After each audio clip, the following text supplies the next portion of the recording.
everybody. So excited to be here with you. I'm excited to be here. Thank you for having me. Absolutely. So, you got a lot going on this year. I am the creator of Get Loud Movement, and this movement celebrates the creativity for the LGBTQ plus community and resisting conformity through expression. And so with that, it's really just been this amazing experience building these platforms and providing these spaces for the LGBTQ plus community to really just express themselves in their most authentic ways. And all mediums of art.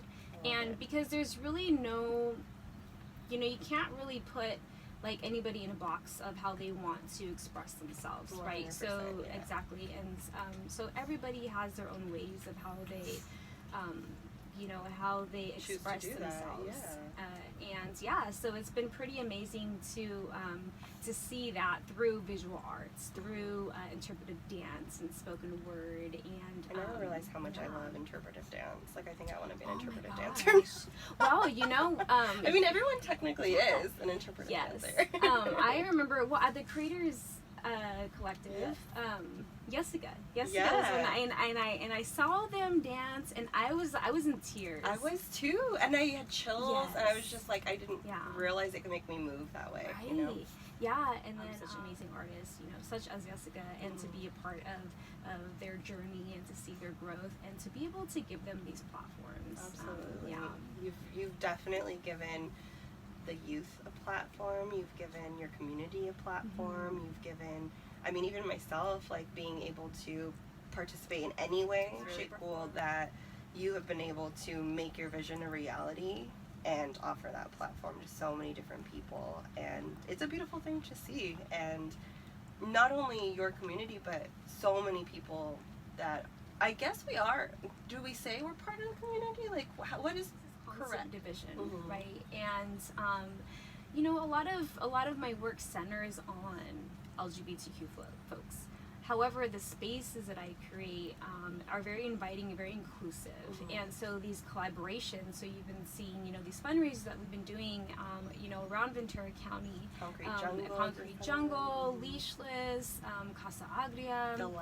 The Lab, mm-hmm. right? And so that for me is amazing because we're building community and we're building this inclusiveness mm-hmm. instead of just saying like, oh no, only people who identify and right. and I love that. I mean, and even that in itself, putting a label on someone it's just I don't like to like have that pressure, put that pressure on anybody. Mm-hmm. Folks are still questioning, going through this fluidity of their gender identity and expression and sexual orientation, and so for me it's just it's very open mm-hmm. and very inviting as well, but of course still centering on the core of the queer community, and it has been amazing to see these allies, right? Absolutely. And to like the amount of support that we have been getting for Loud and Clear. I just see it growing and growing, and it's a beautiful thing to watch. I also think it's really important that you run a couple Instagrams, your personal, I don't know if you want to put that out there, and your Get Loud movements. I don't know if you want to just kind of right. So my personal Instagram is Yank Love, so YANKLOVEE. I'm a Yankees fan. So, I thought so. Yeah. And then we have the Get Loud movements, so that's the overall page, and through that you'll see different events and fundraisers we have going on. I like that you educate people as well on the Get Loud movement page, because there's, being an ally, I will say, there's still some questions that I don't want to offend people, mm-hmm. and I think it was really important before the Concrete Jungle event, a fundraiser that you guys had, that you had put that up there, that you had put up pronouns and how to properly ask and how to properly identify yourself, mm-hmm. and what is considered, more respectful, because as an ally, I feel like it's still a touchy subject sometimes, and I don't want it to be, mm-hmm. It's kind of like depression, anxiety, like things that people don't want to talk about or don't want to step on anyone's toes or offend, and that helped me a lot. So I really thank you for that, because sometimes I just don't want to make anyone feel bad or not, mm-hmm.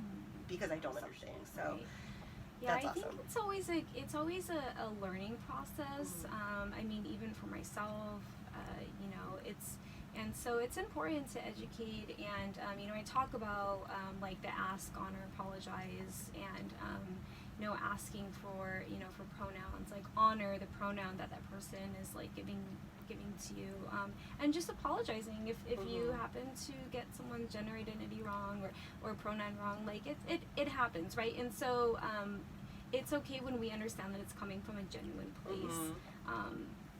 And yeah, and I could see how discouraging it could be. And yeah, I mean, I remember like my first experience with organizing the Transgender Day of Remembrance event, and it's an annual event where we honor the lives that were lost due to anti-transgender violence, and I had no exposure to that. I didn't know anybody who was trans, and so for me, like coming into the space and trying to like create this whole yeah, exactly. And so through that, like I was hesitant like to ask questions, or I didn't want to overstep boundaries, or like didn't want to like come off offending, just to be respectful. And, That's all but for me it was just you know, just listening and learning about, you know, learning to these folks talk. And now I have like I have amazing, you know, friends like through that experience and journey, and I'm continuously learning as well. So that's so you were a poet. I also want to get into your spoken word and how you got into that and how cool that is, because I love it. Well, I've always like dabbled in writing a little bit, but nothing too much. Honestly, my individual growth over the past 2.5 years has been like amazing. All of what I do now, I was not doing any of this 2.5 years ago. And getting out of a relationship, you know, it was hard. Losing that relationship for me, and just kind of just having no direction, or like with myself, or what I wanted to do, and all of this stuff. And so I think it was just through being by myself, I just started just pursuing things that I knew deep down genuinely I wanted to be involved in, but just never did. And so yeah, I think it was the very first poem that really got like me going. And this poem is called Karma, and I love it already. And you know, it was just about love and losing love, and all of these things just coming back around to me. And I finished it, and I was like, damn, like I'm actually pretty good at this. And you know, I would go to open mics in LA. You're brave to do that. So I would just listen. Oh, like, okay. And then I was like, okay, like, you know, and then through that I kind of just started like finding my niche and my writing process. And then I realized, okay, well, we don't even have open mics really much here as far as like for like poetry. You know, everything's in LA. And so yeah, I think the first time I put on my very first spoken word event, it was at the Saloon. It was during when Danielle Stacy was having Artist Brew, and so we like collaborated on that. And it was dope. And so since then I've just been continuing to write, and a lot of my work does centers on a lot of awareness, you know, bringing awareness, doing a piece on like my own experiences, but also things that are going on around, you know, around us, and in hopes that someone will leave, you know, after they listen, of like, you know, okay, like maybe I should do this differently, or maybe just like think a little bit more, or like reflect, right? Like reflect. And so another way that you can help is you can just Venmo $10 to Get Loud Movement. I did it today because I want a poem. I'm so excited. I got you on the list, girl. Yay!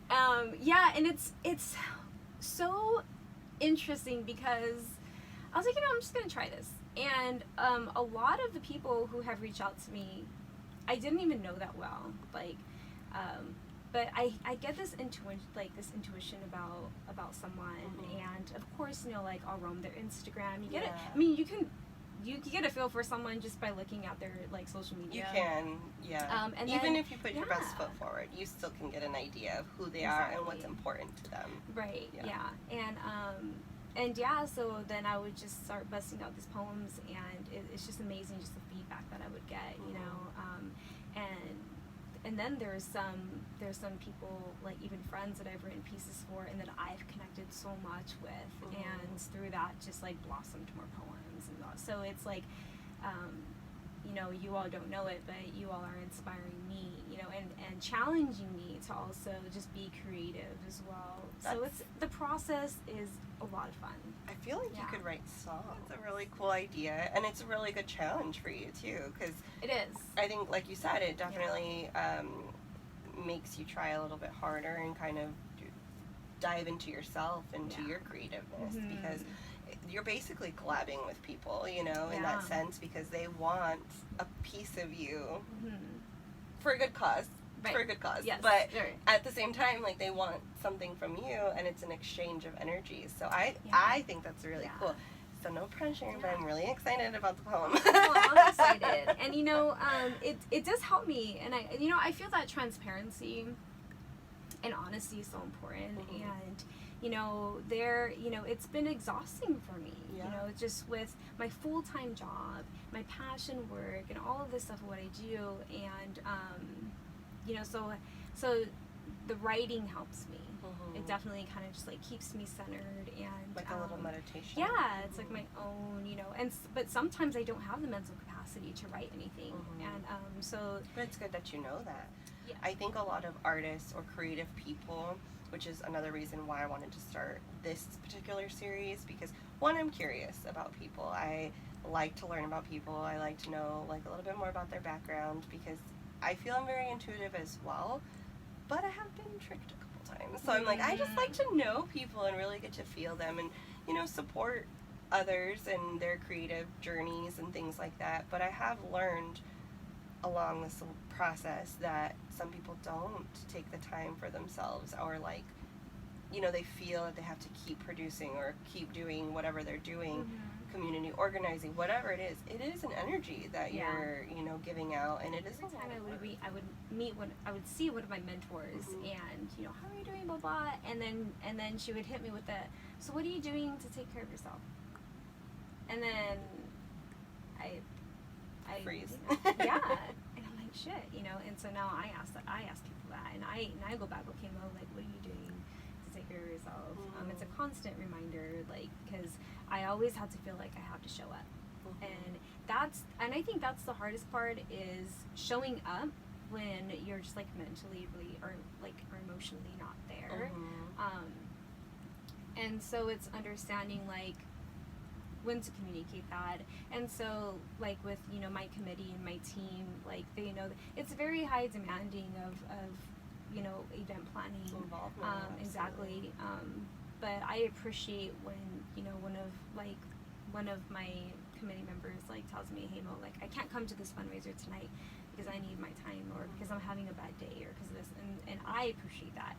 So that transparency, you know, again, is wish so employers important. would be like that. Yeah. Because how can you produce for an employer either when you're just like mentally not there? You know, I'm pretty lucky to have a really cool boss right now that she really does understand that. Like she's a creative person herself, so she knows like when she's drained, she just needs to like go home and like take time. Yeah. And like today she sent me home early, so I had like a little extra time. I'm like, I love you know, because it's rare to find people like that as an employer, and I think that's really cool that not only you're still running a committee, and committees are intense, you know, they're not like it's a board, you know, it's a lot. And I'm so grateful for every single person on that committee, and just anybody like, you know, who has helped. I just want to remind creators and artists, you know, that, you know, things can get very discouraging, right? And I think that we give so much of ourselves, and so just remember to be vulnerable. Just remember to like take that time for yourself. You know, check out when you need to. Focus on your mental wellness. Check in on people like that are around you.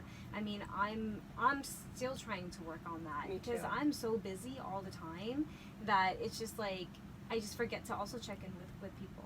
And so just remembering that, you know, we all are going through a lot, and so it's good to really just be there and be supportive, you know, for each other.